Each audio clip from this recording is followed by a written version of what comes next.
Why Not? A queer podcast. Thank you to our sponsor, Pineapple Healthcare, an award-winning primary care clinic right here in Orlando. Pineapple Healthcare offers mental health counseling, HIV, STI testing and treatment, and specializes in care for the LGBTQ plus community. Open Monday through Saturday. Call today at 407-553-6336 and schedule your appointment. Pineapple Healthcare. Better together. Hi, everybody. I'm Rick Todd. And I'm Jeremy Williams, and you're listening to Wine, Why Not? A queer podcast. episode 77. Yeah. I don't know. I noticed this because I go back and I listen to these and I watch the videos, and I do this thing where like I'm like singing karaoke or something. And I grab the thing and I'm like, "You're listening to Wine," like all the time. And then I'm like looking, if you're looking at just me when you're talking, I'm like Excited to hear what's coming next. What episode number is this? What am I going to say? You want to bust out some karaoke? You can. Have some time. Okay. A little My Way by Frank Sinatra. Sure. Go ahead. Do you know that's banned for most karaoke's? Why? Because everyone sucks at it, or everyone wants to sing it? Everyone wants to sing it, and everybody thinks they can sing it better than other people. So massive fights break out. I haven't Googled this yet to see if anybody's been murdered over it, but like knockdown, drag out fights, people hate the way, like if somebody's singing it terribly, people will throw shit at them. Wow. It's crazy. But you know what? I don't understand song. why everyone doesn't just sit back and let people do it their way. Yeah. I mean, it's the whole message. The whole point of the song is let them do it their way. Right. I mean, he doesn't sing I did it perfectly, so nobody else should ever sing it ever again. Yeah. I mean, it's not like they're singing. But he kind of did. Well. Did you ever listen to that song? My grandfather was a huge Sinatra fan. Like on the as they used to say, as like the 40-year-olds used to say when they were 20. Do you listen to it on the reg?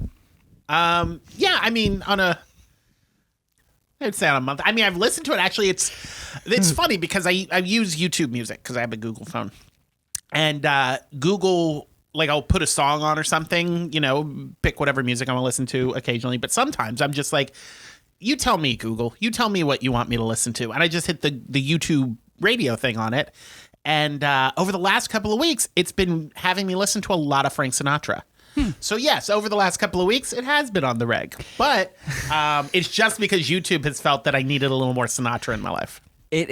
It's on my play. I mean, it shows up in every time I listen to YouTube Music. Yeah. And so I'll request like one song, and when you get to about 10 deep, it's gonna start doing it. Because you use YouTube Music also, right? Oh yeah. I think it. I also think it's tied into like kind of what's popular at the moment, as far as like with pop culture moments. Because remember, was it last year or 2 years ago when that Kate Bush song was super popular because of Stranger Things? Oh, yeah. It was the third or fourth song on every recommended playlist from Google. I think on mine it pops in because I've often... If you ever want a song where you want to hear like a male belting voice, that's the song to go to. So if I'm driving, I drive a lot. I request it a lot on my YouTube Music. Kate so I think Bush? Frank Sinatra. Oh, just My Way. Yeah, I know. Yeah, if you ever want a male voice belting out, but I'm Kate Bush. Kate Bush is a woman. I don't assume anyone's gender. That's true. So, but also I notice this, like if I tell it to play something like, oh, I heard this song the other day, I want to hear it. If I fast forward through like the fifth and sixth song, because like I don't like them, then it starts playing the songs that I usually request. Oh, interesting. Yeah, I don't give that a try. I don't get a lot of variety when it comes to music. I try to. Variety helps. Yeah. Spice up life. I don't remember how the saying goes, but raise the spice of life. Yeah. There you go. I got it out. Man, look, we got a title for our show. There. All right. All right. Well, thanks everybody. Next thanks week, for coming. Cork's Bye. back in the whatever. Yeah. This is going to be really interesting. How was your week? Because we spent the entire week together. I know, all except for one night. No, there are like three nights we didn't spend together. Yeah. Oh, Friday, Saturday, Sunday night. Oh, yeah. Well, lots happened those nights. But we went to the Ann. I think what did they say they go by now? Ann Publisher. and publishers. Conference, which is a group of weeklies, niche market newspapers from all across, well, I think the world, because I believe they have, last year when we got inducted, there was a newspaper from Sydney that also got in there. Oh, okay. So, so it's just a bunch of newspapers, and it's like now. it's a couple days, lots of seminars. It's go, and you get to just sort of learn about best practices, solutions to problems, go over, well, that's just on my track. You go over editorial stuff on yours. Yeah. They learned a lot of new tools for how to fight back AI or to embrace it. They gave us a little column A, column B. They're like, if you're anti-AI, here's a lot of tools to stick it to the man.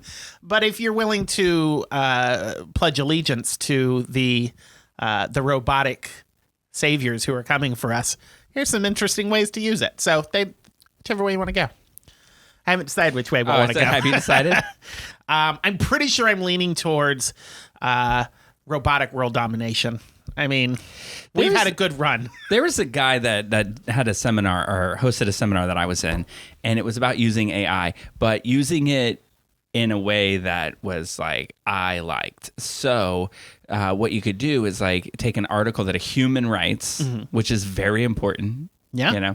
Because if a human doesn't write it, it aggregates all the crap that's on the internet.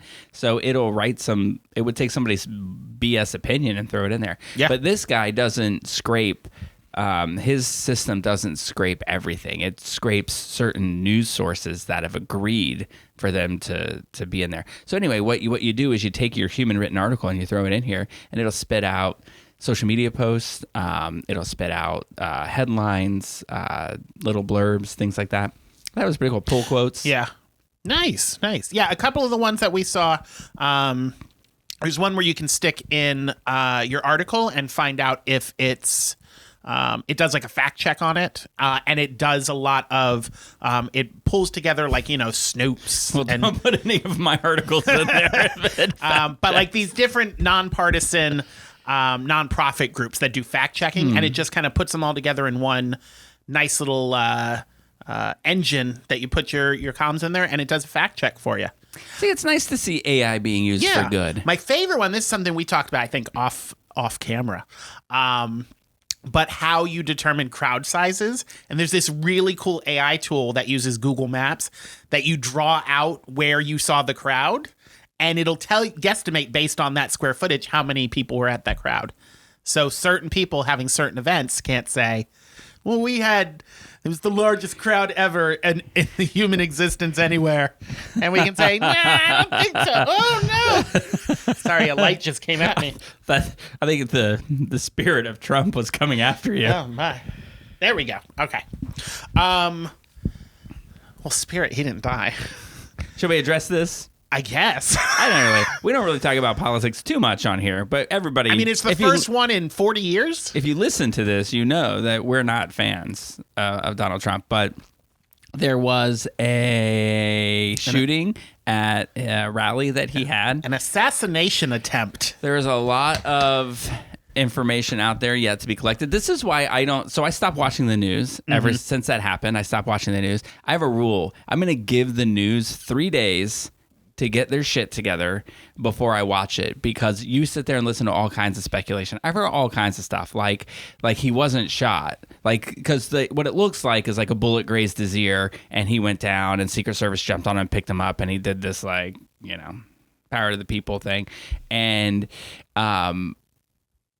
not that this is any better, but for what I heard, maybe is that they shot the teleprompter and the glass from the teleprompter cut his ear. They don't know yet. It's alleged that some people are reporting that it hit the teleprompter and the glass hit his ear. I've heard it was a ketchup packet. There's all kinds of craziness out there. So I like to let everything settle down. This is kind of like how I like Watermark to run as well. We don't jump on stories to be the first to say something. We kind of try to get the real story. So rather than speculate as to what's going on, I'm just waiting to hear what it says. But having said that, should this turn out to be politically motivated, political violence is stupid.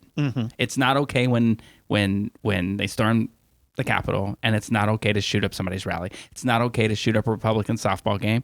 None of that is, or is it a baseball game? Same difference, but political violence is not. It's not okay, and it shouldn't be accepted on any side. So we'll wait and find out if that's what this was, and we'll see what's on the other side. Yeah. I mean, it was an interesting weekend because earlier in the week, last week, the actress Shelley Duvall died, and I was like, oh, I really like Shelley Duvall. Now, can we use this? Can we use her death, please, to blow up this idea that everything happens in threes? Because she would make 4. Yes. Okay. Yes. So things don't happen in threes. Go ahead. Yes. I like Shelley Duvall. Now, while things, I know that old everything happens in threes, 3 deaths did happen that day. So we lost Dr. Ruth, Richard Simmons, and Shannon Doherty all within 24 hours. Technically 3 within a 24-hour period. Shelley Duvall was a few days earlier. She was the one who got everything set for them for their arrival. Well, what was she? Sorry. What? There's nothing I can say about this. There's no reason for me to be laughing when we're talking about this, so I'll stop. Go ahead. Anyway, I was just saying, for people like pop culture, particularly kids of the 80s and 90s, all 4 of them were pretty significant to pop culture in the 70s and 80s. I don't know if you, because you're a little older than me, the first Shelley Duvall film I ever saw was the first Robin Williams film I ever saw, which was Popeye. Me too. And I can remember watching that. My parents rented it on VHS from Blockbusters or whatever video store was around in the early 80s. I'm sure Blockbusters was around. But I remember watching that movie, and she has always been, even as I got older and I saw her in The Shining and a couple other things, she has always been olive oil. And then Dr. Ruth, I mean... Did you ever see, did you have HBO? Mm-hmm. Did you ever see they did those fairy tales? Yes. She was in Rumpelstiltskin. Well, she ran that. She was she was Mother Goose in all of them. She was like the main... Am I missing something? I'm so giddy. No, I just made an inappropriate joke, and Caitlin can't stop laughing at it, and it's making me laugh. It's just, All right. It was the hashtag. But yes, it's a habit. I don't know why. On HBO in the 80s, she played Mother Goose in this series of live action tellings of fairy tales that had a lot of celebrities. It was a huge, big deal. I like the Rumpelstiltskin for one. the children's. It was just a rough weekend for children of the 80s. Yeah. Lost a lot of our pop culture icons.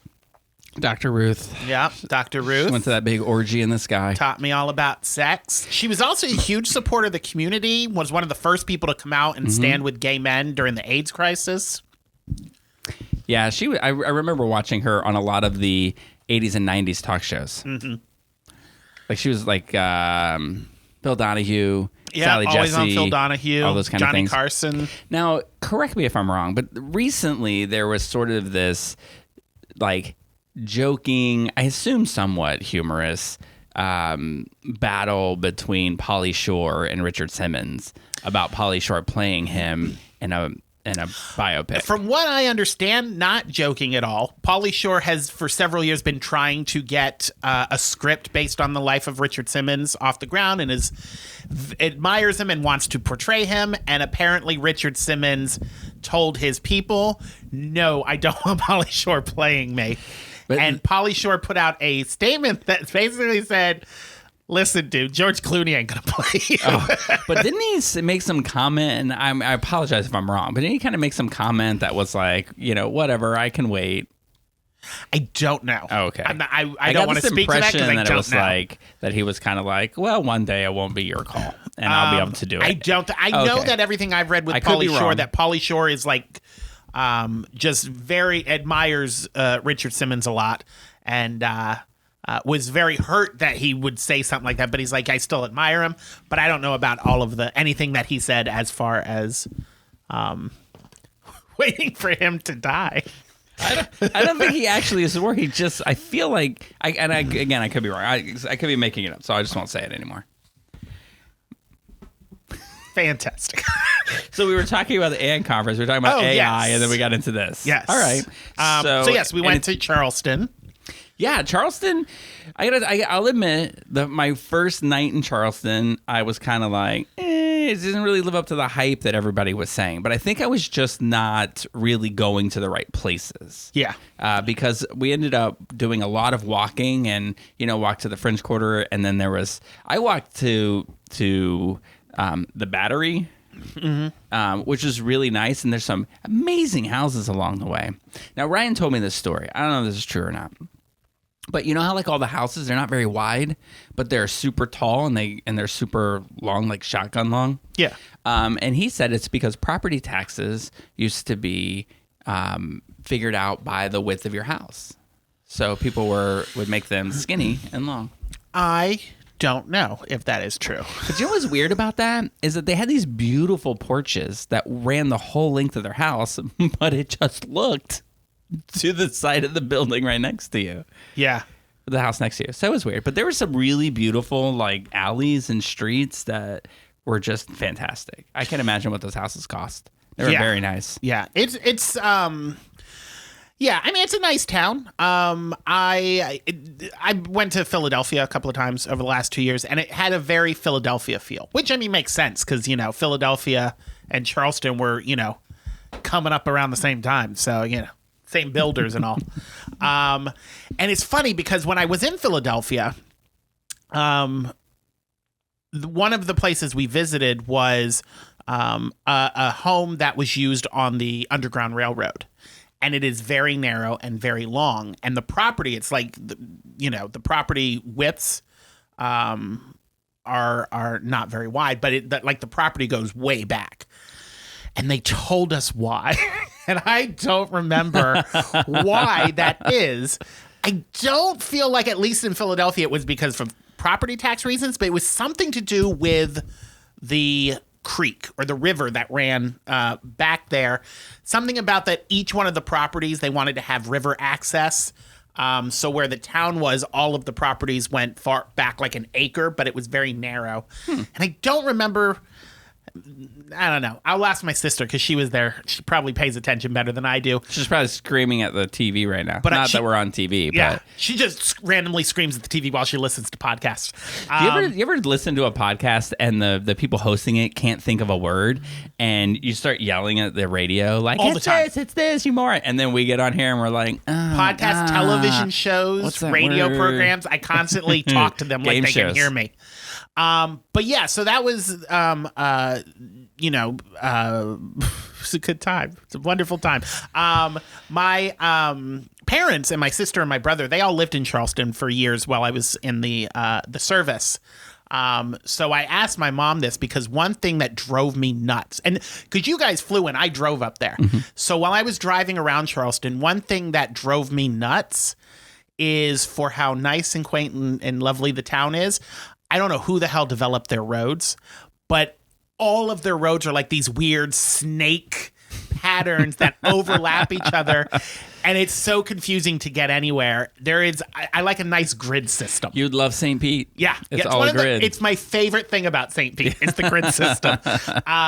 And I thought, because Orlando is a snake town. It is. Well, Orlando has we'll call them lakes, but it's got a bunch of lakes. So the roads go around the lakes, which are really just like man-made retention ponds. Yeah. But the nice thing about Orlando is they decided to block it off with toll roads. So you got toll roads that kind of square off the sea so you can get wherever.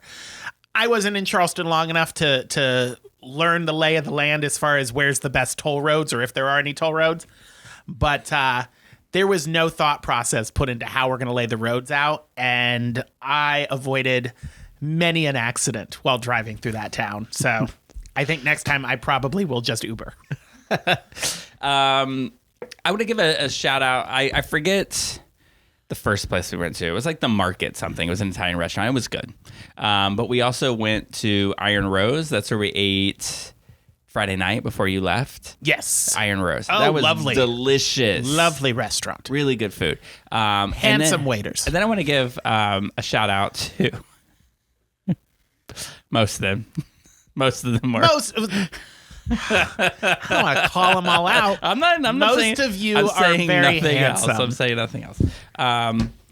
So but the other thing that we did, which is kind of fun, because after we went on, I think it was Thursday night, they had a dinner, right, for all of us out on a dock and looking at like swamplands, and that was really pretty and really kind of cool. But, they did. what is that called? Pit food. I don't know.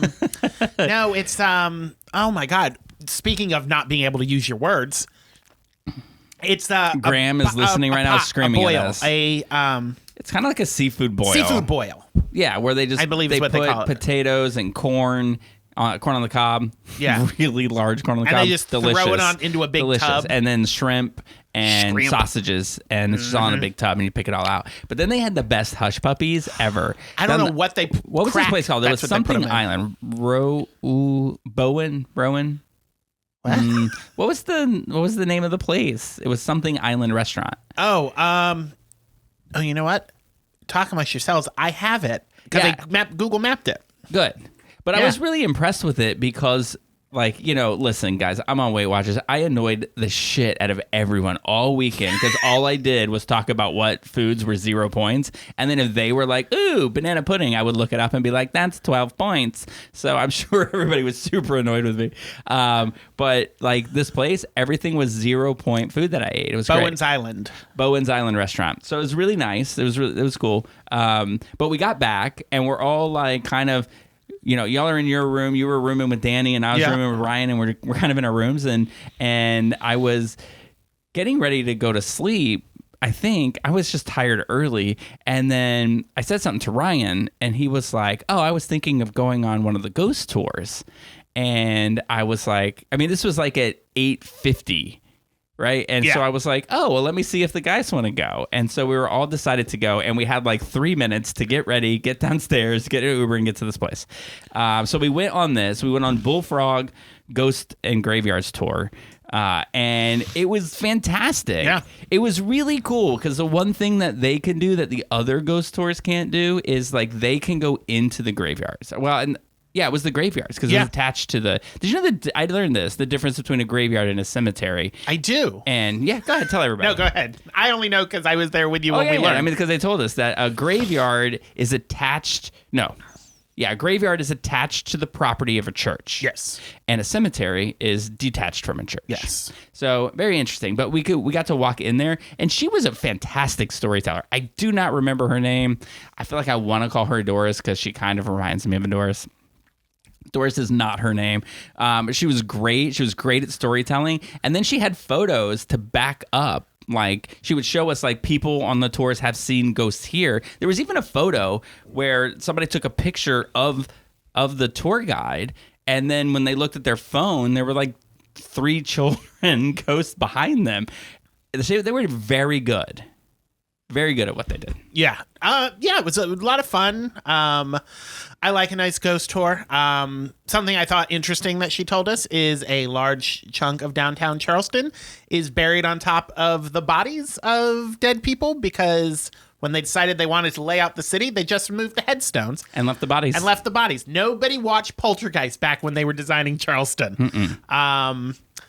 But yeah, and then there's Rose, and apparently I was talking to my brother about this because him and my mom live up in St. Mary's, Georgia, which many people don't know this, is the second oldest city in America after St. Augustine. Everybody knows St. Augustine because it's number 1. Nobody ever thinks of number 2. But when the bout of yellow fever hit and thousands of people were dying, and she told us they would take the carts out and they would collect the bodies Bring out in your front dead. of the house and then lay them all in an open grave and then cover like 6 inches of dirt over them. And then the next day, lay a row of bodies on top of them. And they were just all layered on top of each other. Apparently, there is a row of yellow fever dead people in St. Mary's where my mom and my brother live. Now, was it the history of the world? Is that what it was, or was it Monty Python? It was Monty Python. Bring out your dead, and they're putting somebody in the cart, and he's like, "I'm not dead yet." Yeah, it reminded me of that. That was very popular back, but in the probably day. not as funny. No, there was no funny with the yellow fever. Now, in case Jen's listening, I just want to say I wasn't suggesting that Monty Python is funny. Right? She loves it. I don't get it. I think it's hilarious. I just don't Monty understand. Python. I have to watch. If I watch it with subtitles now, maybe I'll get it. I never got into AbFab because I couldn't understand what they were saying. I understand. I need subtitles. America. But yes, one of the Charleston, a lovely haunted city. The hotel we stayed at, found out it was haunted, and found out because I heard them. I heard the ghosts. So we stayed at the Francis Marion Hotel, which is downtown Charleston. And as you mentioned, you roomed with Ryan, and you guys got in and got a room on the 3rd floor. And then Danny got in before me, and he got our room, and he got us on the 8th floor. He was the first one there. Yeah. I am not a fan of he must not have known staying that. up on top floors because I don't like the elevator. I don't like going up and down the elevator, particularly in older places. Well, it got stuck. And then one of the days it got stuck there. Thank God we weren't in it. You know, it was hilarious watching the people that worked there trying to communicate with the people inside because it was on the lobby level. And she was kind of like, we've got somebody coming. It's okay. You'll be okay. But she didn't want the rest of us to know. So she's just kind of talking to the door and looking around like, hey. I'm like, I was concerned because you and Danny were on your way down to meet and us. I didn't know that the elevator stuck. And I texted you. I was like, this elevator's taking forever. I know. And I'm like, are you in the one that's stuck? So, yes, thank God those people got out.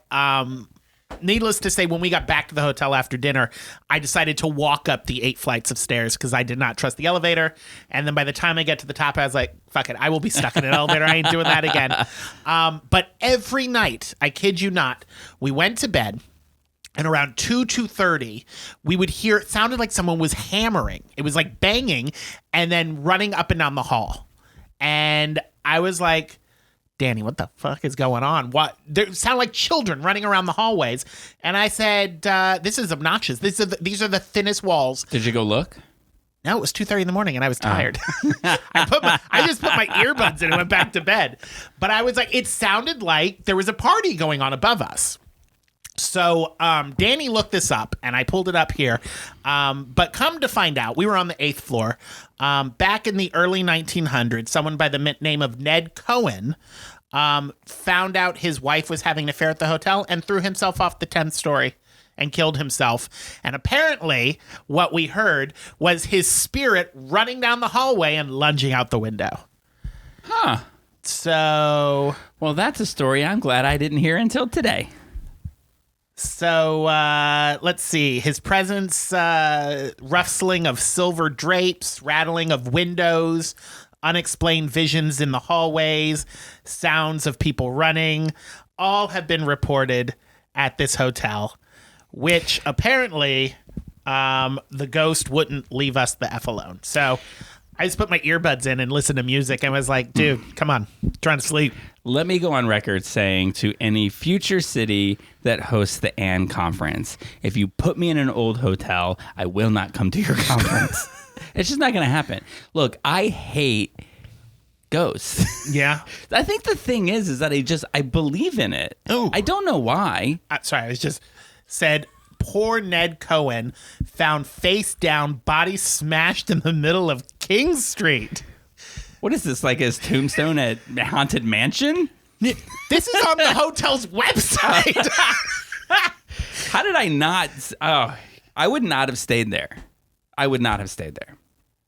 Okay, so I'm going to tell you this story. Fascinating. I'm going to tell you this story about something that happened, and it kind of goes along with the lines of what you're talking about. But I have to preface this with several things. Sure. I'm a very picky sleeper, right? Mm-hmm. I sleep light, but I need like 9 hours of sleep. I don't get it, but if I got 9 hours of sleep, I'd be in a great mood all the time, and wouldn't that change everything? So like if somebody's snoring, it will keep me up. So I put on headphones. Now, I don't use like little buds. I put on headphones that wrap around my ears that lock into place, and I listen to green noise, which is a step. It was hard to get me to listen to green noise, but I kept reading that green noise will help you sleep. Yeah. Because of the movie White Noise. Ah, yes. And that scares the hell out of me. So I don't like the spiritual role. I don't like the idea of it because I'm obsessed with the idea that the more you think about it, the more susceptible you are to it. And then I just get in this crazy loop, and then all of a sudden, spirit. Yeah. Yeah, it happens. Can't have it, right? So it's important to know that that's how I sleep. Now, when we first landed and we're going to the hotel. Danny thought it would be funny if he tried to convince you that he had night terrors. I don't know if you heard this, but he kept saying, because we were talking about sleeping, and he kept saying like, oh, I hope I don't have those night terrors. Ha, ha, ha, ha. Right? So he's talking about night terrors. This is all part of the story. No, I'm glad the ghost woke him up. But he was joking about it. Yeah. And then we get to the hotel, and after the first night, you guys are talking about how the hotel's haunted because there's all this running going on, right? None of this is anything that I like. Then we decided to, and when I told Jen and Dylan that we were going on a ghost and graveyard tour, they were like, what the fuck is wrong with you? And I was like, it's okay, it'll be fine. And it was a delightful tour. But let me tell you how the tour ended. Mm-hmm. So we're in this alley, and there's like, it's dark, and it's actually kind of beautiful, but it's creepy and it's dark. And so she's like telling another story. And then when she finishes her story, she says, now be careful when you go home because there are ghosts, and she names them. They got some kind of name. Oh, skinwalkers, and they have red eyes, and they follow you along the tree lines. And then when you get home, they'll sneak in through a window if the window's cracked, or under the door frame, and they go directly into your closet. And then they wait for you to go to sleep. And as soon as you go to sleep, they come out of the closet and they suck the life right out of you. Right? Yeah. Bam, dead. And then she goes, after she says that, she goes, and then they kill you. And then she goes, okay, everybody, well, great tour. Thanks for coming. Actually, what she said was, I can't go any further with you on the tour. Like, holy shit, are you a ghost? Right. But apparently laws forbid her from walking down the alleyway with us. Right. So they got some weird laws about the way the ghost tours are run there. You have to stay up against the sidewalk. She can't lead us to certain places. It was crazy. Okay, so all of this is going on. Then we go back, right? We go back to the hotel. Now, Ryan, I'm probably telling more about Ryan's life than he cares for me to tell people. But Ryan's like a nighttime showerer, right? And so I'm a morning time showerer. And so he's like, I'm going to go in the shower. I'm like, okay. So I put my headphones on, I put my green noise on, and I lay there in bed trying to breathe and like just go to sleep. Nothing's in the closet, just go to sleep. And so I finally like start to doze off a little, and I feel like this thing like in the room. And so I open my eyes and there's nothing. Right? And I'm like, it's my imagination. He's probably walking around in the very large bathrooms that we had. They were tiny. They were so tiny. The bathrooms were tinier than the desk that we're using.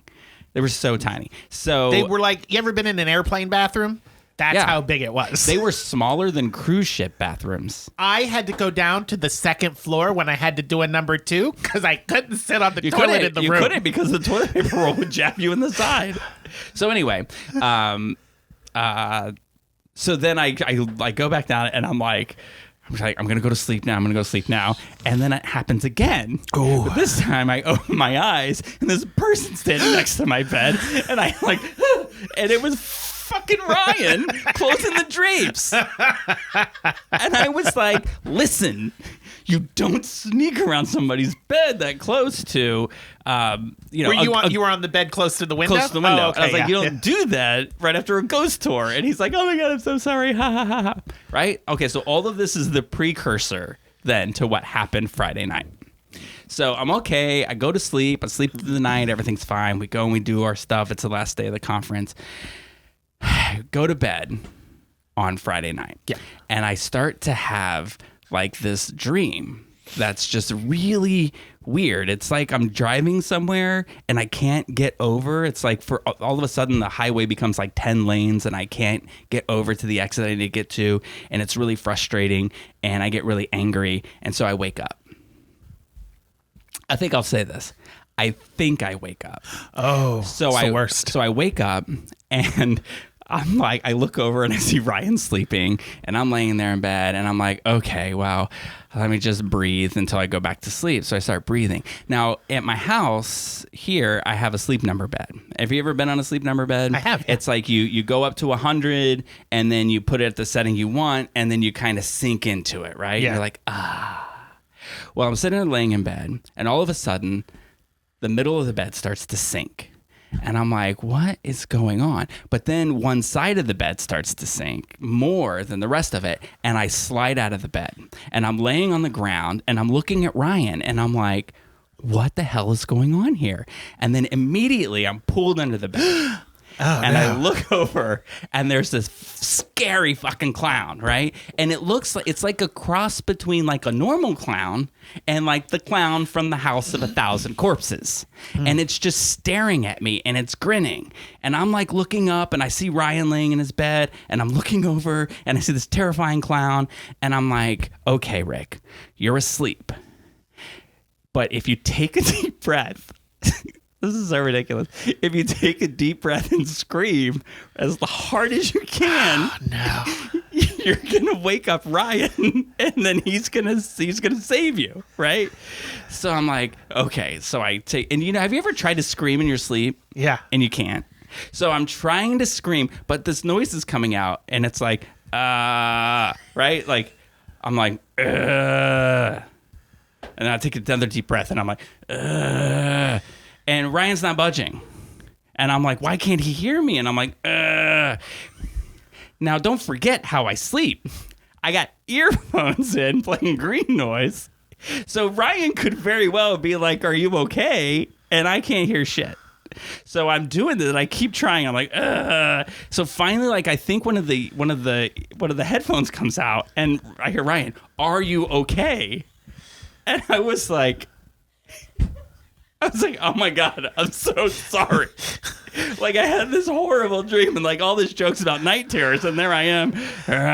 Now, I think what's important for you to know right now is that is my version of what happened. I need you to get Ryan on the phone right now. So then you've got to hear him tell this. So then the next morning, because we went back to bed, because I said I couldn't go back to sleep. I mean, I stayed awake for an hour and a half just laying there. I finally got back to sleep, got like 45 minutes of sleep. So then the next morning we're telling Danny this story and Ryan's like, you think that's what happened? That you were like, He said, no, this is what Ryan heard.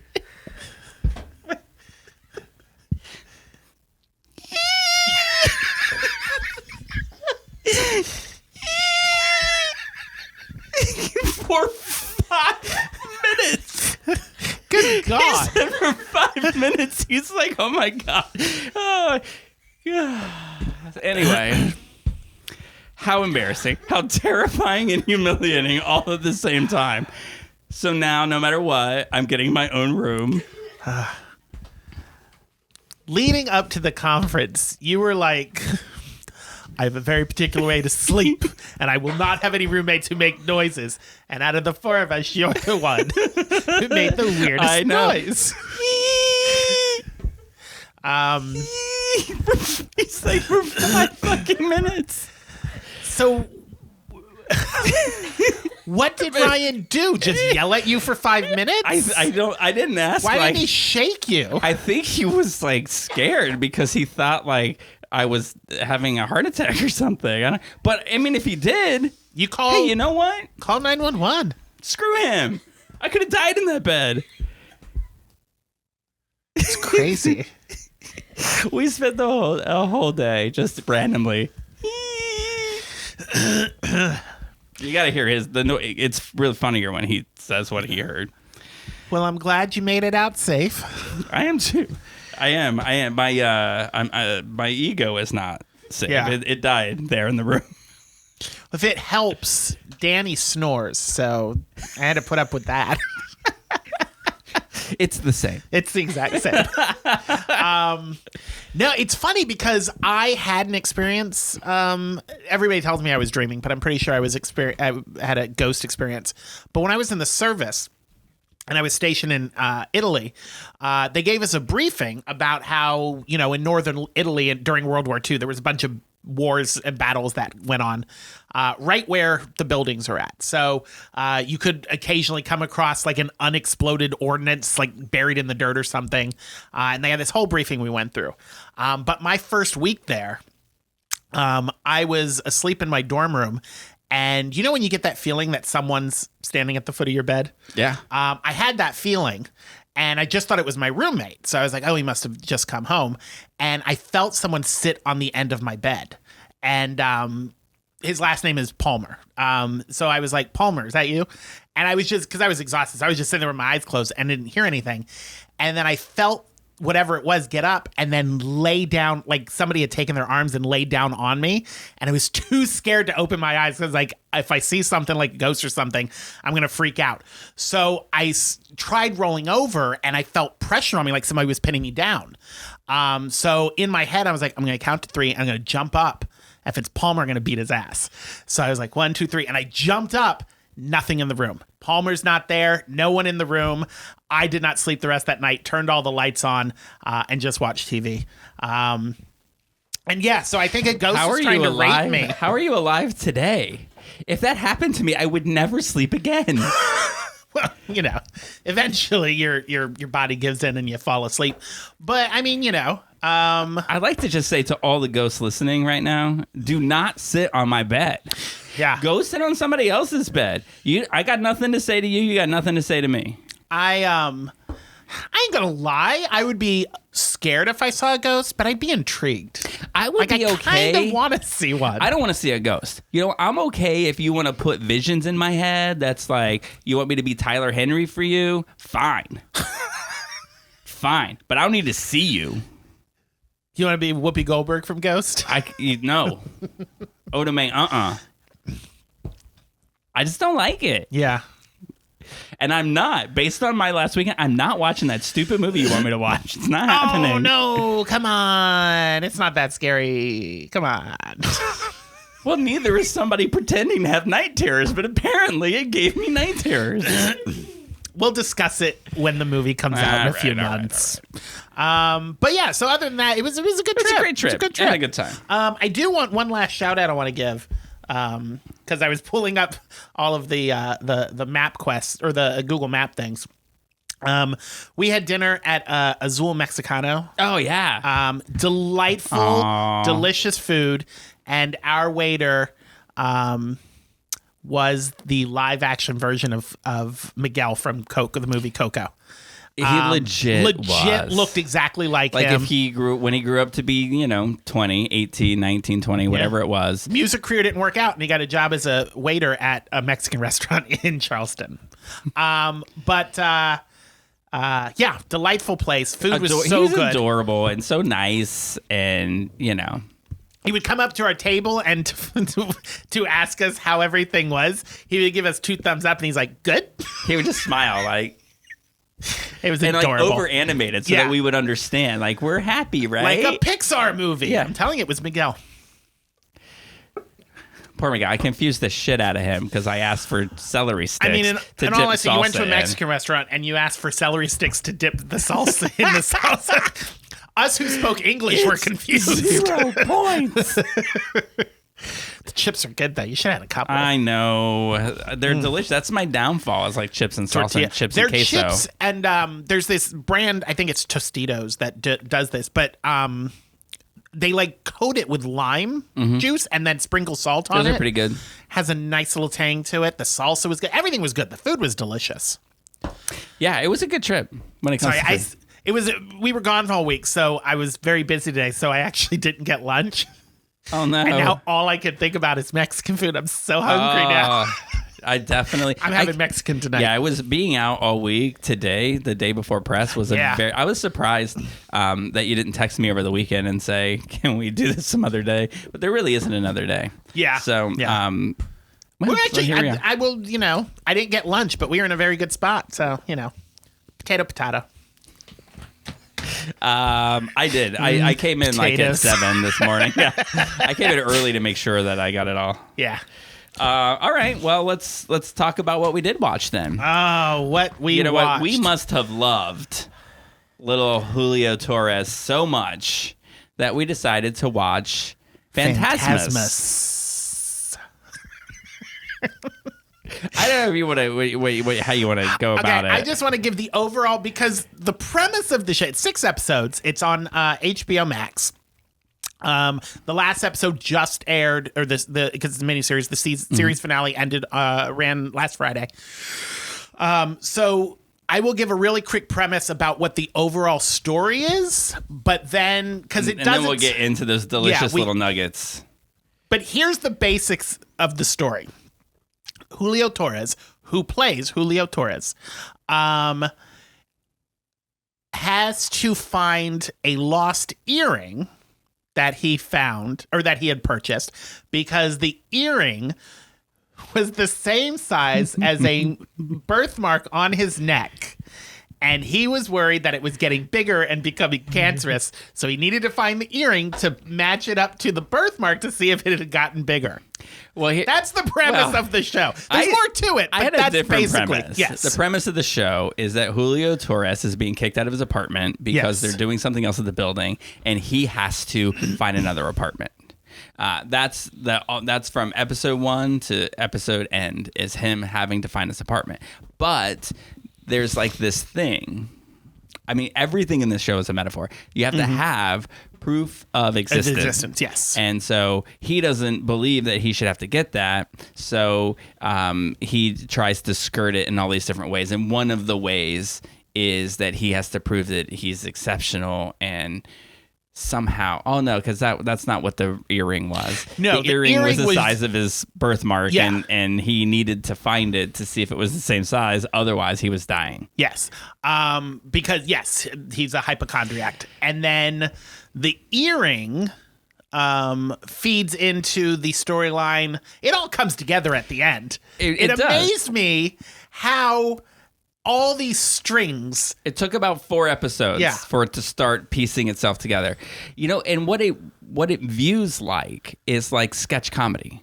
Yes. And you get, like, in the first 5 minutes, you get a glimpse of how insane this is, because he gets in a Chester, which is this guy Chester who won't work for Uber or Lyft because he has to have proof of existence and he doesn't believe in it. So he creates his own rideshare, and it's called the Chester. But the rule of the Chester is you can't touch the TV screen in the back, and it always has to be playing this show called Melf. Oh, Melf. So then Julio starts watching Melf, and then the next 7 minutes is an episode of Melf. And it's obviously a takeoff of Alf. Yes. Except in this, like, it's this cutesy little thing, like, oh, Melf likes cookies and spaghetti, ha ha ha ha ha. And then it plays a little more, and you find that Melf is having an affair with the dad, and they're in love, and then he ends up leaving his wife for Melf. Yes. And the dad is played by Paul Dano, and this show is peppered with so many celebrity cameos. Now, I did do a little research because between last week and this week, I was curious about this Joel Torres. And he was a writer on SNL. And if you kind of want an idea of the kind of humor he is, do you remember... you mean Julio Torres? Julio Torres, okay. Yes. The SNL skit with Emma Stone of The Wishing Well.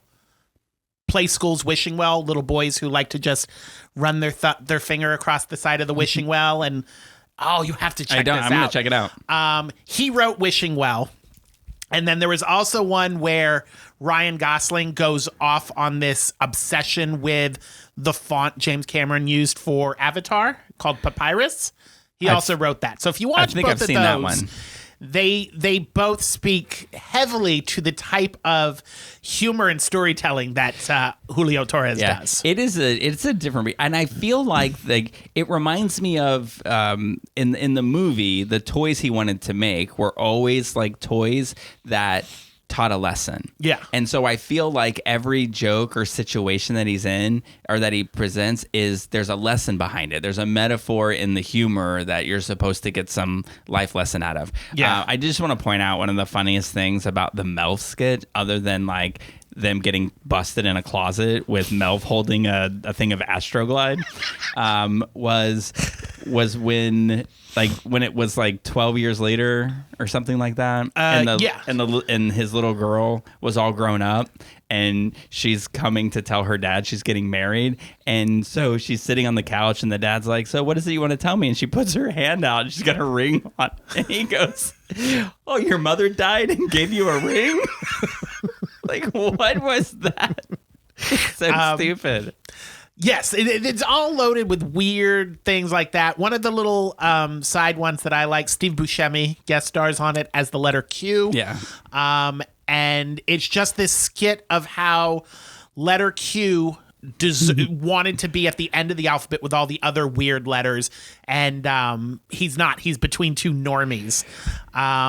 He was put on too early. Yeah. To shine. Yeah. And then by the end of the little skit... Did you know his first set when they introduced Q to come out? And it's like, apparently it's like a talent show of letters. And so they introduce Q, and Q gets up there and he just starts screaming, "You're all gonna die." And I don't know why. Shit fuckers. But yes, at the end of this little thing, a little skit, the letter Q reaches out to the letter O because he had met him earlier in the skit, and he said, basically, you're just me with an extra leg, and he's going to help him learn him how to be an O. He says, your problem is that stick. Yeah, that stick. And then... Oh my God.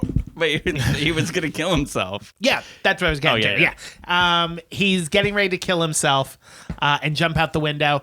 And I don't know. I've seen bits like they did one on Friends where the buildings... Are the buildings that close in New York? They can be, yeah. Oh, because he goes to jump out the window, and it's Steve Buscemi. So you know how thin that man is.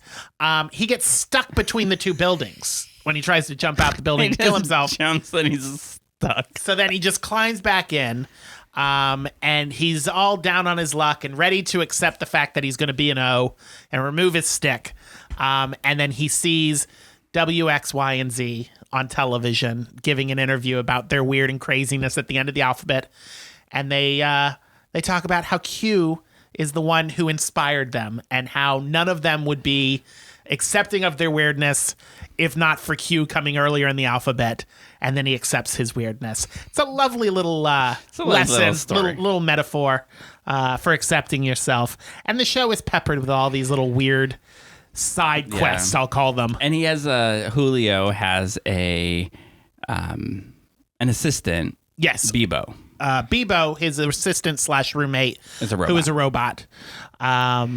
But he always uses Chester now to get around. Like, he apparently doesn't drive in a car, so he uses Chester. And I loved Chester and Bebo. Yeah, that fantastic. And also Vanessa with the J. The J is silent. Who is his agent, friend, lawyer, real estate agent? She seems to be a lot of things to a lot of people. She is. She's a performance artist who was doing a role pretending to be his agent, and she just never stopped pretending. So she actually does agent work now, and she is not even the person that she's pretending to be, which is funny. Now, there was this scene, like in episode 2, where they convince Julio that he needs to fill out the form to get proof of existence, and he was struggling with it, and it was funny, and he was throwing a fit, and it reminded me of what it's like the day that my publisher's desk is due. And I'm just sitting there like, oh, what am I going to write? But I'll just hit on because I don't know if we want to talk about each and every episode, but I'll hit on a couple of my favorite cameos that pop in there. A.D. Bryant pops in, who makes dresses for your toilet, which led in, because I was watching this with Chris, and it led into a conversation of, people don't really do this much these days, but remember like in the 80s, like people would dress you'd have like the fuzzy cover that went over the top, the toilet seat. The rugs matched. Yeah. Why did we do that? I don't know. Maybe it was to match the pink tiles in the bathroom and the bathtub. Repulsive. What's his name? Boeing Yang was an elf suing Santa because Santa was having him make sex toys that Mrs. Claus then used. Yes. Oh, and by the way, Mrs. Claus was like 20. Yes. Boeing Yang was a elf who was suing because he was unpaid labor. This isn't a cameo, but it's just a statement that made me laugh because they were telling him to go away or go on vacation or something, and he just said, which makes me think of if you were a manager, you might find this funny. He said, "I'm going to take my vacation days a year from now, but not alert my supervisor until 10 months before." And that cracked me up. Happens all the time. Another one that I love. I don't know if you watch Sorry, I just saw my note about the gay hamsters. Sorry, about the what? the gay hamsters. Do you want to talk about the gay hamsters? Sure. Like, so he's looking for this earring, and somebody says to him, or he lost it at a club. Immediately once he got there, he lost it. And so then they call him back and they're like, it may be down there. Like there was this gay hamster club that's now a hamster CVS. And it's like this hole literally the hole in the wall at the club. And so she's like, you can go down there and try to get it. But it goes to this whole scene of what life at the gay hamster club was like. And it's hilarious. It's ridiculous and hilarious. He walks in with his little two fingers, and that is to talk to the hamsters who are now a CVS. There's a line. Oh, one hamster goes up to another. Excuse my language. It's just in the show. He goes, "My name's Tito. Can we fuck?" Just one hamster talking to another one.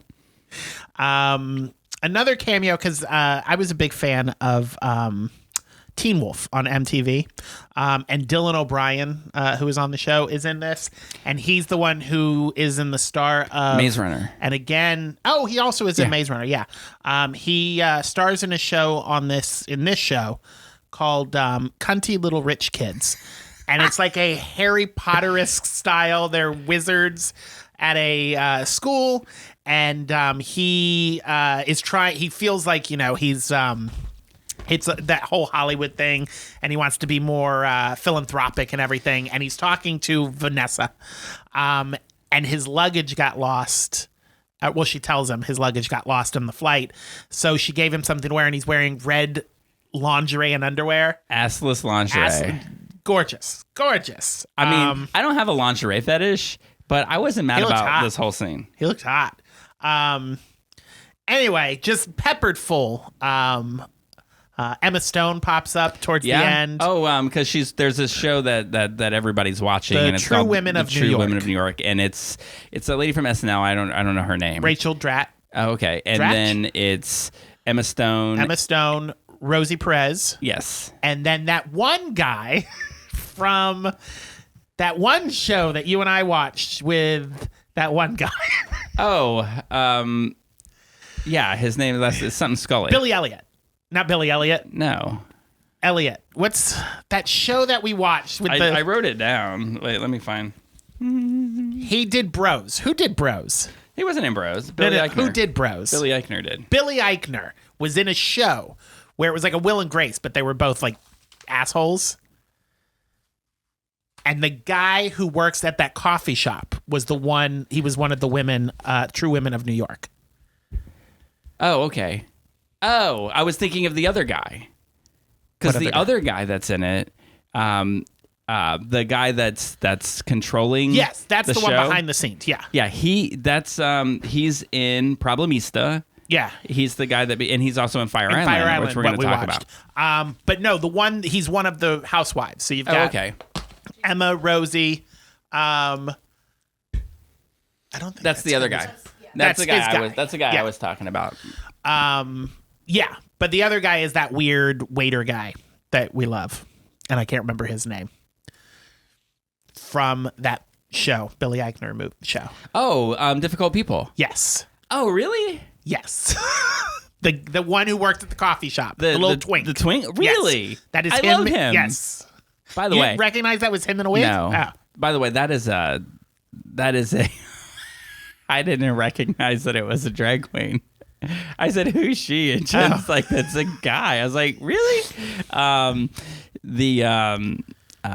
But he's great. And if you haven't watched Difficult People, it is a must watch. I am not a huge Billy Eichner fan, but I love Difficult People. Yeah. It's just a weird show. This one, Difficult People's a weird show too, but it's just a weird show. And the longer it went on, the more I fell in love with it. Yeah, 100%. I fell asleep in the first 15 minutes of the first episode, and Dylan's like, "This show is terrible. I can't believe you're going to watch this." By the fourth episode, I was hooked. Yeah. So in the fourth episode, something reminded me of something else. I wanted to bring it up to you. I can't say this for sure, but if he wasn't in Sissy, he knows somebody who was Julio Torres. You know that bathroom show we saw at Friends? Because when they were doing the jump rope scene and he couldn't jump rope, so he just said, what if I just jump? I'll get the same amount of exercise. And the guy gets mad, and so Tara, who's in the class too, she stops using the jump rope, and the instructor yells, Tara, jump with the rope. And I was like, oh my God, this is Sissy. When he's like, I love Sissy. Get in the sleeping bag, Michael. They should reboot that show. Yeah, 100. I need a reboot of Sissy. As the emojis say, 100. Yeah. Yeah, what's some of the other... Petra, that singer who sings that song with Sam Smith. Kim Petras. Kim Petras plays a mermaid in this. Who ends up taking, like, it's just it's very clever how it all comes together. Like, you see these random things that don't mean anything, and then it all comes together in the end. Very clever. Oh, one of the lines that I thought was funny is because he's got that thing, right? He's got that birthmark that he thinks is a mole. Yes. And at one point he says, I bet WebMD is going to be really comforting. So he picks up his phone to look at it, and it's like, you're going to die. The blue Smurf thingies. The social media. No. Yeah, they do social media things, but then the guy takes him in as a roommate, and then they multiply. There's like 50. And they're obsessed with pizza. And then he brings a trick home, and while he's in the bathroom getting ready, 50 of the gay Smurfs sex him up. He said, very weird. He said, you can't get on Grindr. It's all these little things. So silly. Such a good show. Yeah, everybody really should watch it. It's so delightfully weird. And then, like, that scene where the girl is like, she's pretending to be super famous, but it's all made up, and she has all these accounts, and then she kills that guy, as the kids say, kills that guy in the bathroom when he figures it out. And then later on, she's like auditioning for a show, and somebody's like, isn't that the girl that killed that guy in the bathroom? I know none of this makes sense, but you got to watch the show. Yeah. You got to watch the show. We can't tell you everything in this show. You have to experience some of it yourself. But watch it. It's amazing. It's fantastic. It's on HBO Max. So what do you want to do? You want to do your grapes before we talk about the 3 grapes. Yeah, I'm going to say it was really good. It started off 1 grape, and I was like, how am I going to get through 6 episodes of this? But by the end of it, it was 3 full grapes. But listen, if you're going to watch 1 episode, you've got to watch the 6. Yeah. They're not really long episodes. They're 30 minutes a piece. They're all about 30 minutes long. So you got to give it a shot. And that's the thing about, like, even watching Problemista. Yeah. Like, I did not enjoy the first 20 minutes of it. But then as it starts to come together, you start to realize that it's really clever and really good. So definitely 3 stars for this. I'm kind of becoming a fan. Yeah. It helps that he's got this adorable quality to him. I had to look this up because, and this comment came from Chris when he came in and saw me watch the show, and he's like, who's that little twink? And we looked up, he's 37. He looks like he's in his early 20s, and he's 37. That reminds me of a funny line that that guy you brought up in the lingerie had, because he's in this show where he plays a kid, and she says something to him, and he yells, "I'm 39 years old. This isn't right." Because he's playing a high schooler in the show. Because he look him up, Dylan O'Brien. Is he 39? Because if he's 39 and Julio Torres is 37, I am aging poorly. I mean, come on, they got some. I mean, Julio Torres has just got good genes. All right. I mean, still, there you go. You look like you're 12. God damn, he's hot. He was in a movie called American Assassin or something. Where in the That's a bad picture of him. Don't make that face. In the We're beginning, not hateful on this podcast, Caitlin.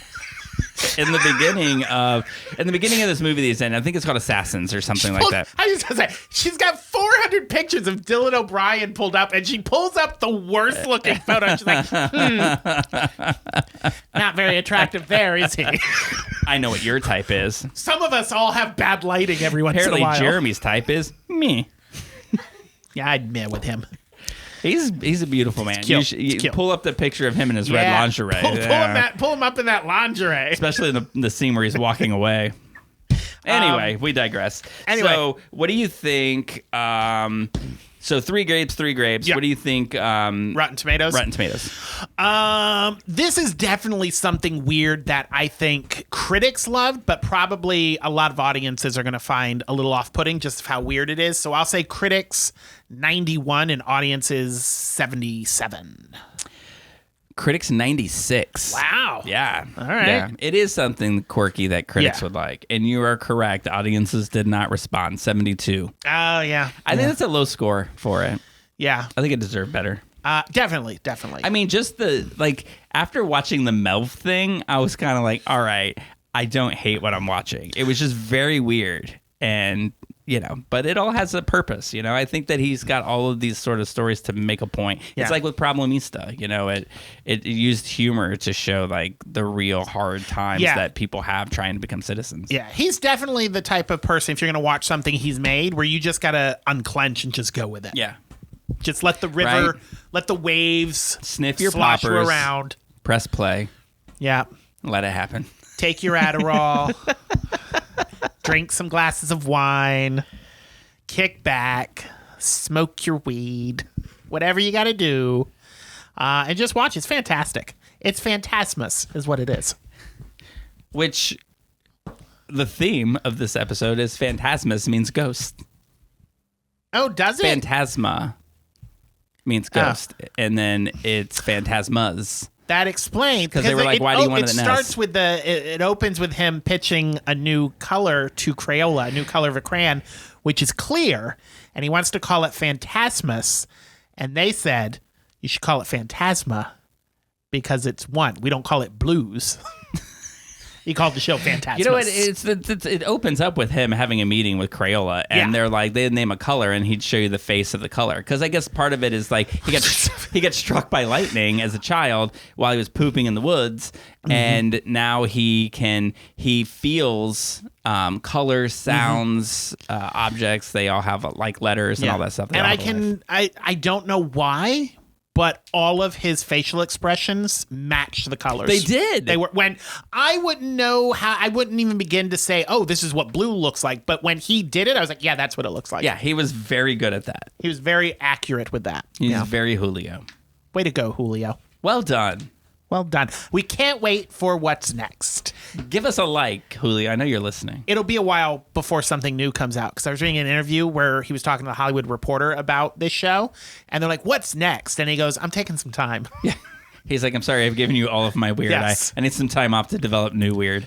But yeah, great show. Check it out. So then we decided to watch, because we were talking about last week, we were talking about somebody who was in the movie Fire Island.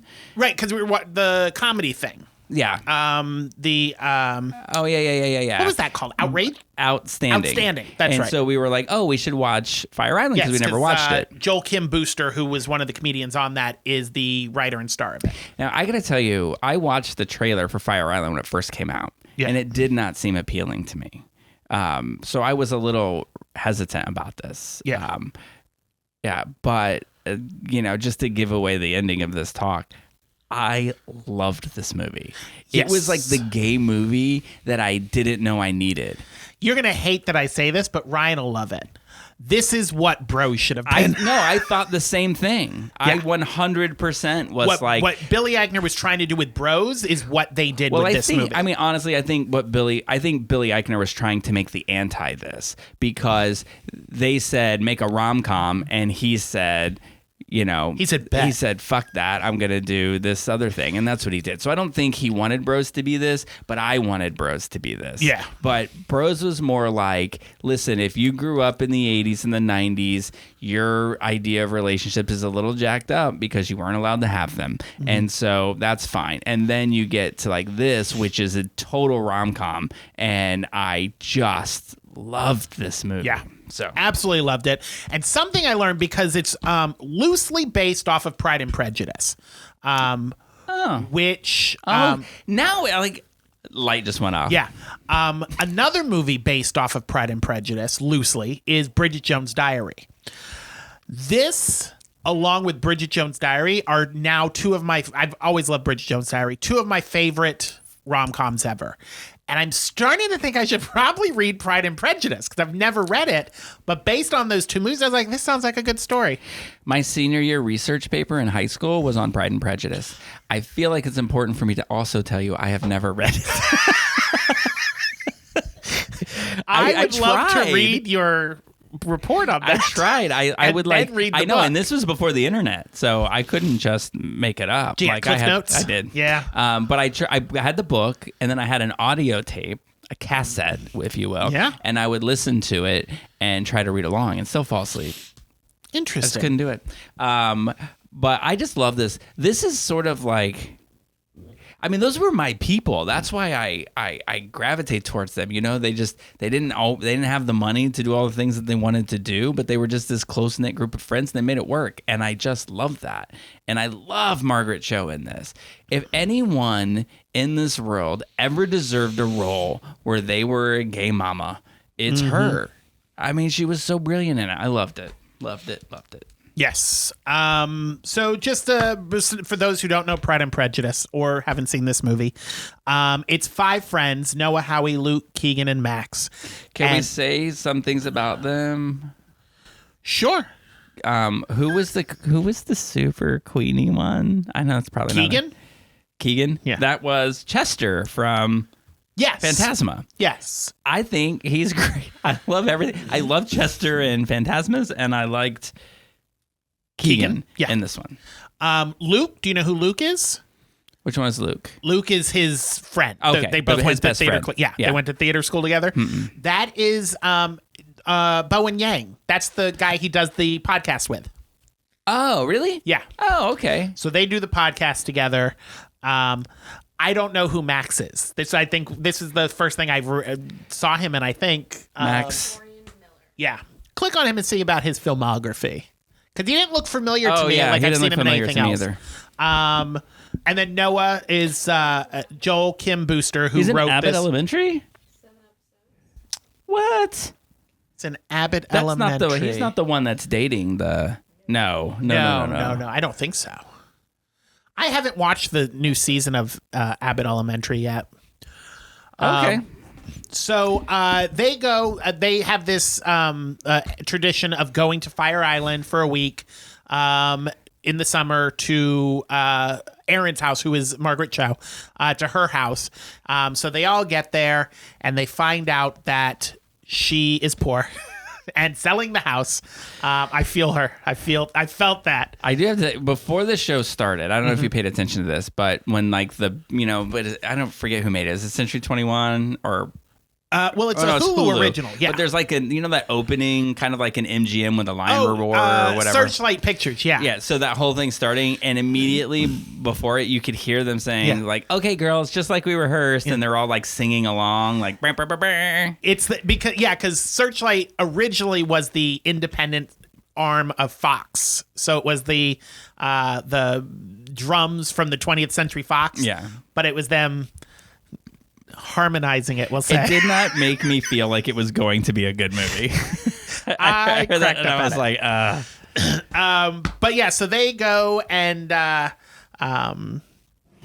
it's a very typical story of like these kind of rom-com sex comedy type things. They go, all the friends get together. So they're on the boat and they're on the way to Fire Island, and somebody makes the comment, it's like gay Disney World. And I was like, isn't Disney World gay Disney World? Yeah, a little bit. I don't think that you're supposed to be doing the same things at Disney that you do at Fire Island, though. Well, I I'm mean, not saying I don't do I've them. seen it. I'm just If saying you've ever gone into the changing rooms at Typhoon Lagoon at a certain night at a certain time. Yeah. Moving along. So yeah, they pull up to Fire Island. That Willy Wonka song starts playing. What's the name of that song? When they enter the chocolate factory. Oh, I don't know. I was thinking World of Imagination or something. Yeah. Oh, really? Pure Imagination. That's what it is. Pure Imagination. And they pull up. Noah and Howie are like best friends. That's Joel Kim Booster and Bowen Yang's character. And Howie is more reserved, and Noah has abs. And Noah's hot. Yeah, super hot. Now, I thought this was going to be a rom-com about them. Oh, because they did that thing where they touch fingers and like, I love you. It's the whole best friends. They find out that they're in love by the end. No, not that one.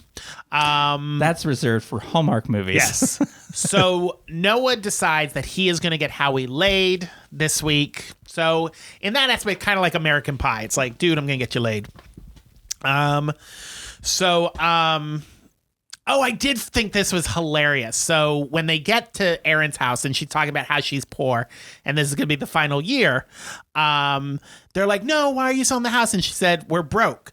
You know, I'm not good with money. I was an early investor in Quibi. Now, what's hilarious about that is this movie, before Hulu picked it up, was supposed to be a series on Quibi. And it got canceled because Quibi got shut down because they didn't have no money. So Hulu ended up picking it up instead of as a series, as a movie. I would totally have watched the series. So when she said I'm an early investor in Quibi, I was like, hilarious. So Erin's selling the house. This is their final year, so they're going to make it the best year ever. And it starts off with Noah getting his phone knocked into the pool. So, which is sad because they're all poor. I just wanted to say, like, right off the bat, the phone goes into there and he starts panicking and he throws his phone into a bowl of rice. Yes. And I immediately said, aren't those waterproof nowadays?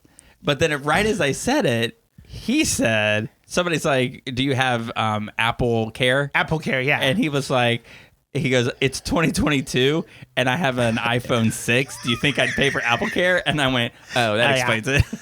So his poor iPhone 6. Oh, because they're poor. So that's how they found out that she was poor, because they were like, well, can't you just buy him a new phone? Oh, yeah. And she's like she starts crying. And it's so sad. I wrote this down and I don't remember what this is from. Somebody said you must have strong bones, and Bo and Yang said just my knees. Yeah, because explain so that. they're I just want to explain one other thing real quick and I'll get to that. When they're talking about when he's like, I'm going to get you laid, and he's like, no, I want the rom-com thing, you know, I want the kissing in the rain. Yeah. I verbally, when he said that, went, ugh. Like, not because I'm not in the rom-coms, because if you know me, you know I'm all about the rom-com. But kissing in the rain, that's gross. Why? Because everybody's got product in their hair, and you're just kissing in the rain, and you get all in your mouth. It's not... It looks good on screen, but in reality, it's just gross. Anyway, these are the things I think about. Interesting. So... they're out at, like, they first get there and this is their first outing, and they all go to this bar and they're hanging out. And so then Bo and Yang's character, which I will never remember Howie notices that this guy Charlie is staring at him. Yes. Or the other guy, his friend, not Howie, but Charlie's Noah. looking at Howie, but Noah notices Charlie's friend Will. Okay, but Noah notices that Charlie's looking at Howie and says he's looking at you, and then he's going to force him to go talk to him. So he's pushing him along, but he pushes him too hard, and he falls down the stairs, and Charlie's standing right there, and he was like... He goes, it happens all the time. He goes, are you okay? He goes, yeah, it happens all the time. And he goes, well, you must have really strong bones. And he goes, just in my knees. And then he's That's like, why I wrote wait. that down. So he meets Charlie. So Charlie is played by Scully. We just talked about him. Yes. James Scully, who is in Problemista. Yes. He plays the assistant. The other assistant that gets hired, who has a car. He was also in something. Oh, no, that's all I wrote. So, but Charlie's friend is with him, and his name is Will. And Don't you watch 911? Yeah. Since he's in 911. One episode. One episode. Probably. Probably the gay episode. He did something stupid and got hurt. But Will, who is Charlie's friend, he's a reoccurring character in How to Get Away with Murder. He's dating the gay guy in that. That gay guy in that one. They were hot. It was a hot couple. Good looking guy. Yeah. So yeah. Charlie has he's with his friend Will and Cooper. Will and Noah right off the bat don't get along. Noah was trying to there's a weird guy at the bar. And he's like, let me buy you a drink. And he's like, 2 Shirley Temples. And Will is walking by. He goes, oh, no, this is my boyfriend. And so we're going to get our own drinks. And instead of Will playing along to get him out of it, he says, I don't know what you're talking about. And he's like, oh, you're funny. And then he's like, whatever, and walks away and leaves him there. Not cool, Will. So Will's not cool. He's not playing nice. He's overprotective of Charlie because he doesn't want Charlie to fall in love with somebody so fast. And there's just a lot going on with him. And he's very wealthy. And the shtick here is that he's there with a bunch, like Charlie and Will are there with all their friends, and they're all super rich. Yep. And then Huey and Noah are there with all their friends, and they're all super poor. Yep. Also, Charlie's friends are all ripped and have abs, and only one of Howie's friends have abs. Well, the other 2 are, the Twinkie ones. Yeah, they have nice little shapes to them. Yeah, they're nice shapes. But yeah, Noah's really the only one that's got like, bam, abs.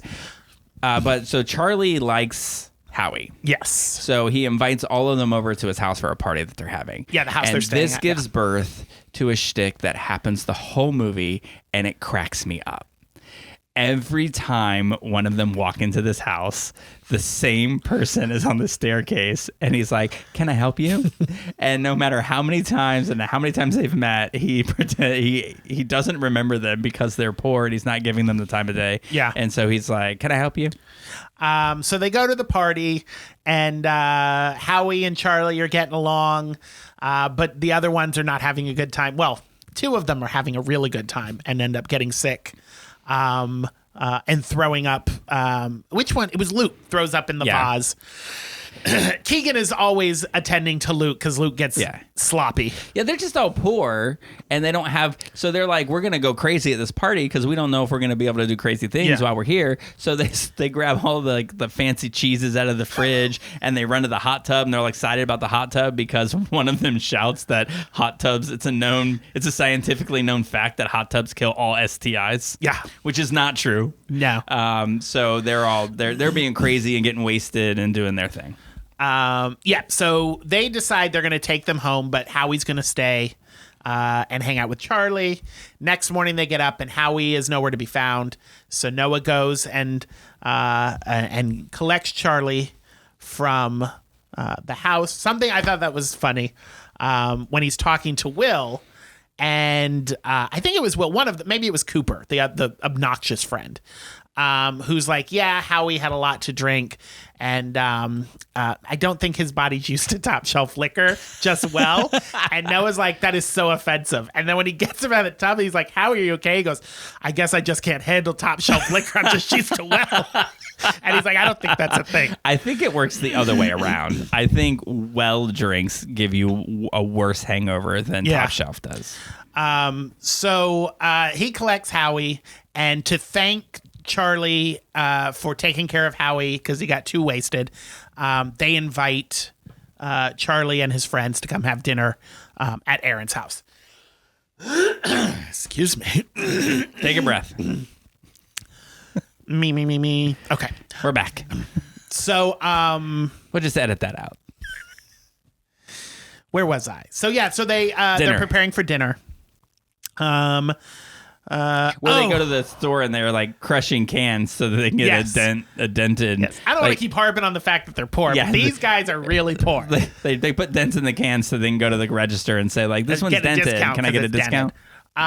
They're hiding carrots and stuff in their shirts to steal some vegetables. Were they? I don't condone stealing. Keegan stuck a carrot up in his shirt. I think Luke might have put an onion in his shorts. They were putting some produce in there.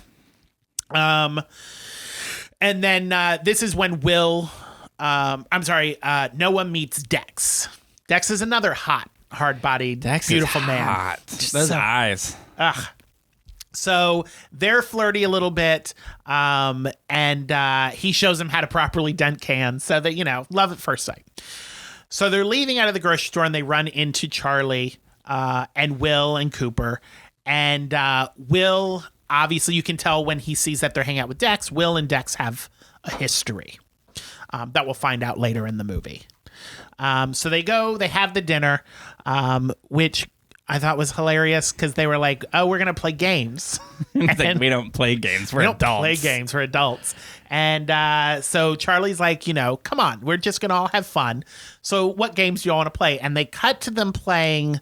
Like Celebrity. It's what. Oh, no, Heads Up. Yeah. Oh, God, I love this scene. And Luke and Luke's friend. Why am I not remembering his name? Keegan.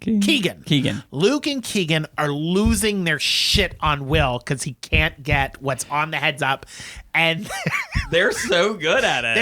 they are the name is Marissa Tomei, and they are recreating scenes from My Cousin yeah. Vinny, and They keep saying over and over again something about the court. What was it? Or the judge. the defense does not hold water. Yeah, they keep saying it over and over. The defense does not hold water. And he's like, I don't know. It's Susan Sarandon. And they're like, what the hell is wrong? They're like yelling at him. He's like Rosie Perez. Rosie like Perez. David. But then Hilarious. they say the other line, which was my biological clock is ticking. And they're stomping. And then he doesn't get it. And they have lost their patience with him. So it's funny because he's like, we're gonna be people who play games. Like, oh, this one's low key. It'll be a lot of fun. Yeah, And they then it make it goes seem like- to the Heads Up, and they're all screaming. If you've ever played Heads Up, it is not low key. It is scream and yell. We do that at all of our retreats that we have for Watermark. We do it with like Watermark sayings and things like that. It's fun. Yeah. So then they, what happens? They have dinner, and they end up going to an underwear party later that next day. That's when, they go to the underwear party. Yeah, They do go to an underwear Yeah. party. Is that the next day? It might as well be. See, the thing is like I write down things about lines and I don't really follow the whole storyline. And I loved this movie so much. I found myself watching it. Yeah, that's a problem when we're writing notes. If we're watching something really good, I'm like, oh shit, I haven't taken any notes. Anyway, we don't have to harp on every little detail of it, but it's Will is trying to get, or not Will, Noah is trying to get Huey and Charlie to have sex, but they're actually like each other, and so they're having so they're going conversations slow. and having a good time. Then we get to the underwear party, and in movies like this, you always like, oh, everybody's getting along, and you can kind of see where everything's going, and then you have your conflict that comes in. The funny thing about before they go to the underwear party is that they all empty their pockets full of all the drugs that they have, and then they split up who's going to do what drugs. And Noah ends up getting this pill that nobody knows what it is. It's something that somebody found on the floor, and they were like, it could be... it could be Molly or it could be a probiotic. They don't know. Yes. I put down here, Max takes some K, which he doesn't normally do any drugs. So the fact that he used K, he starts freaking out. Howie did, he got the MDMA. The MDMA. So yeah, they're all hopped up on their drugs. And so here's where so Charlie has an ex whom Cooper, his friend, has flown in because he wants to get them back together. Well, and he doesn't want the poor people hanging around, and he knows Charlie likes this guy, so he decides to bring Charlie's ex in to split it all up. Yeah.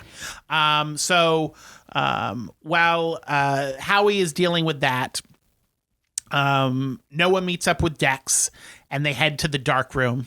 Apparently, I don't know anything about this, but apparently some clubs have a dark room and they go in and have sex. Well, when they first get to the underwear thing, Noah and Will end up getting pushed together and they start dancing together. So then Cooper drags Noah to the bathroom and it's like, this is so lame. Cooper is such a douche. He is. And he's like, I'm moving to San Francisco, and so Charlie brought me here to hook up with Will because I need a starter boyfriend for when I get there. Ugh. So stay away from him, kind of a thing. So then Will goes and meets up with Dex, and then they go to the dark room to have sex, where there's a lot of. You ever been in one of those? No, I've never heard of such a thing. Yeah, me either. So Noah fun. and Dex are kissing, and then Noah's like, I got this.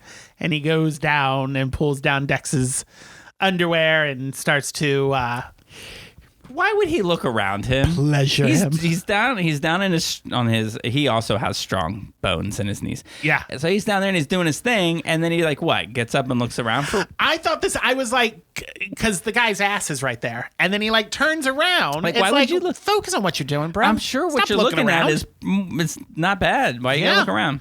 And obviously Will sees that happening, and he storms off, and Noah he's confused. Why do I care that Will saw me blowing this guy? So he stands up to be like, oh shit, it's Will, and hits Dex in the nose with his head. So he goes running out, and Howie is all drugged up and found out that Charlie's ex has flown into town, and he's all over dancing and dancing and kissing, and he's all over him. And Howie isn't handling it well, or maybe it's his high. I don't know, one or the other. He's not handling something. So Noah and Will have an argument. I forget which one of them left. Which one of them? I am so lost with these notes. Feel free to jump in here. Everybody left. Everybody left. Because they were looking for Luke. That's right. Yeah. So Luke disappeared. So they're like, we gotta Right, because find they're Luke. all on drugs, and right, Yes. Will wanted to chase, Noah wanted to chase down Will, so he told the other guys to look for Luke. See, there's too many names. Yeah, One of the gays was chasing the other one. Anyway, Will and Noah end up together, looking for Luke. And they have a little moment in the rain where they have an argument, and Noah falls down. It looks like, Will goes in to kiss him. And he's like, what are you doing? Yeah. Because Will is catching feelings, as the kids say. and so is Noah, but Noah likes to Noah avoid feelings. Yeah. So the next day, Noah finds Howie, and they have an argument because Howie's, fed up with Noah trying to be like, trying to get him laid. And he's like, just stop trying to control everything. Well, and they're all mad at Noah because they wake him up and nobody knows where anybody is. Yeah. They still haven't found Luke, and they hadn't found Huey yet. Howie. Yes. Howie Lewis in the news. So, so Aaron tells Noah to stop trying to fix everything because Howie was back at the house, and he was poolside and upset about Charlie. And Will had left a letter for Noah. Well, before this letter thing, right? Didn't Charlie came over to talk to Howie to say sorry that things have gone this way, but my ex is in town and he has Lyme disease, and so I feel like I have to be with him because he has Lyme disease. Obviously, he's lying. Yeah, and we don't see that scene, but you see Howie saying, "Hey, Charlie." That's when he's outside, all depressed, and Aaron. That's when Aaron tells Noah, "You need to stop trying to fix everything and just be his friend." So he goes out, and Howie's not having it with him yet. So he falls in the pool, and they run out and get him out of the pool, and Howie's still mad at him. And that's when Aaron says they left a letter. Will wrote him a handwritten letter, which was nice. People don't do that anymore.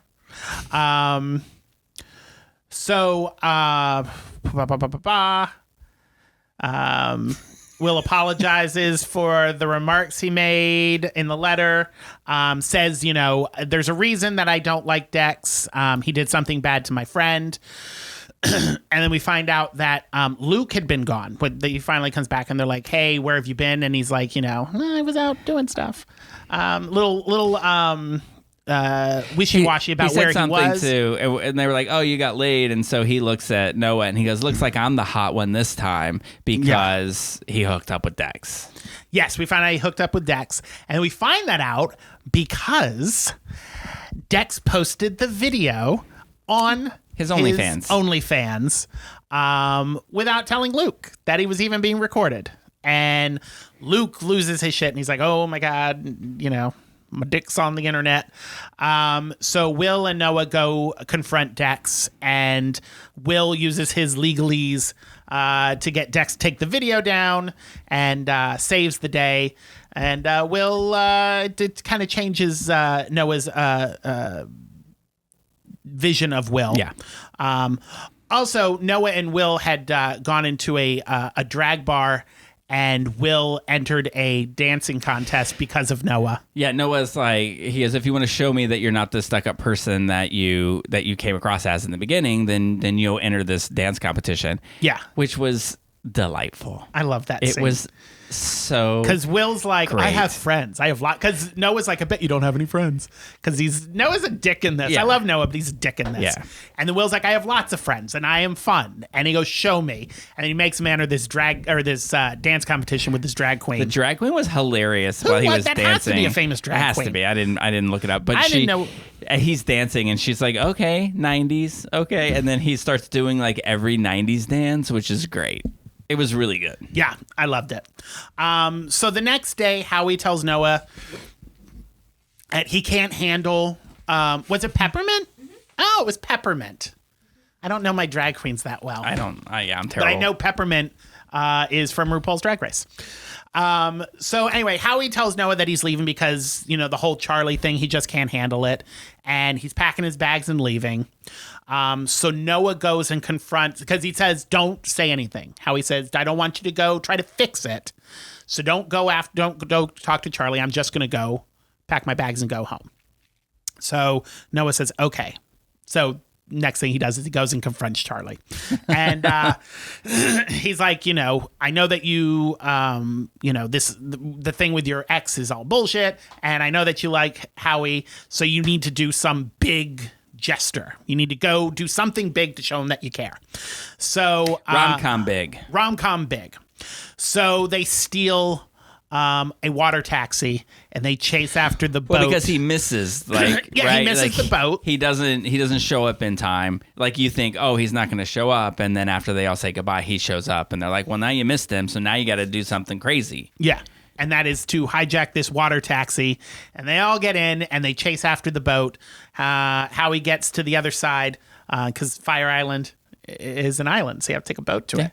And islands work. So Charlie gets off and Noah's like, this is your chance. This is your big thing.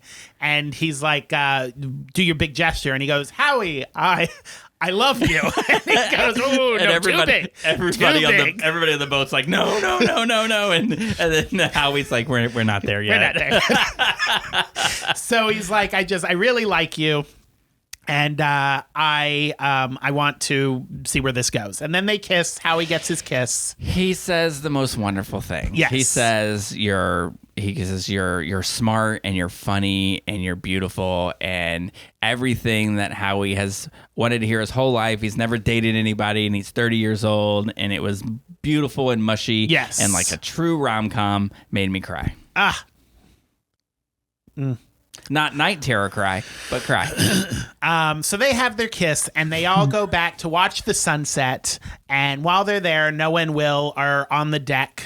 And Noah's like, so what do you want to do? And Will goes, he looks over and there's these two old gay men dancing on the deck. And he goes, I want to dance. So they dance with each other and then they kiss and everyone got their happy ending. The end. Yeah, it was like, it shows a lot of different styles of relationships. I mean, there was the rom-com version, and then you've got these other two, Noah and Will, who don't want a monogamous relationship, but want a life partner. And they just sort of were like, okay, this is what we both want out of life, and we'll take it slow. And they danced slow. And then there was the old couple dancing, which was awesome. To a slow version of Last Dance from Donna Do you know what Summer. I expected to Donna happen? Summer, right? We His didn't Last mention Dance? this in the beginning, but part of why the rich people hated the poor people was right at the beginning. Like they met up and they went to watch the sunset, and this cracked me up. So all the Noah's group, or like the poor people, like as the sun was setting, they're like, "Oh, here it is," and then they start counting down. They're like 10, 9. And all the rich, cool people are like, what are they doing? But they're counting down the sunset, but they get to like 5 and it's still slow. So they're like 4.5, 3. And then they say 1. And then it's still not down. And they're like, and a half. And they just keep counting it down. And then when it's gone, they cheer. It's so stupid, but it's so cute. So I expected, like, they were dancing in the sunset, and I expected as it got lower if they all did the countdown again. But this time, Charlie and Noah participated. That would have been cute. Adorable. Great movie. Great what movie. do you give it? I'm just jump in. 3 grapes. 100% 3 grapes. Yes. I loved this movie so much. It was a movie version of an Air Supply song. I loved it.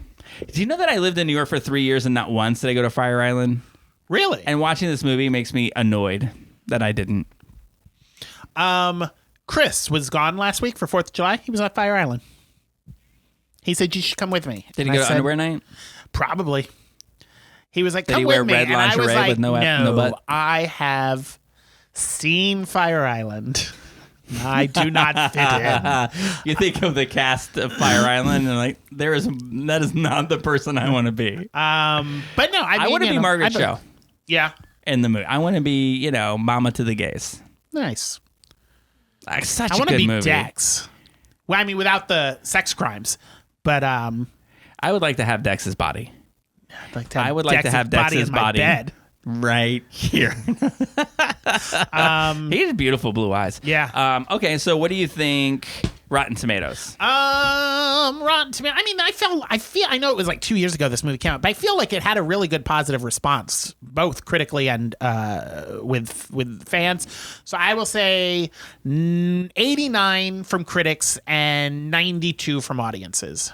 Okay. Critics liked it. Yeah. 94. Oh, very nice.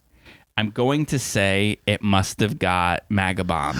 Oh, no. Because there's no way it has a 67. Oh. It deserves way better than that. I don't know if it got MAGA bombed or it got Billy Eichner bombed because the movies came out around the same time and Billy Eichner might have been pissed that people liked this one. Listen, watch this movie. It's such a good movie. It's so like feel good. And there's so many things like because we liked it so much, we didn't go into great detail about it because we just forgot to write anything down and watched it. It was just really good. Yeah. You'll like it. It's really good. Good job, Boeing Yang. I mean, Boeing Yang only starred in it. I feel like the real credit should go to Joel Kim Booster, who wrote it and starred in it. And good job, Joel. And I produced it. I will say, in like the emotional part, Boeing did a good job there. I don't know if he. I don't know if in the emotional part he did that great of a job, but he's great in this movie. He's great. I really like Boeing Yang. I think everything he touches is great. Icebergs. Yeah. Whatever it is. Elves. Anyway, good stuff. Yeah. I like watching things that we like.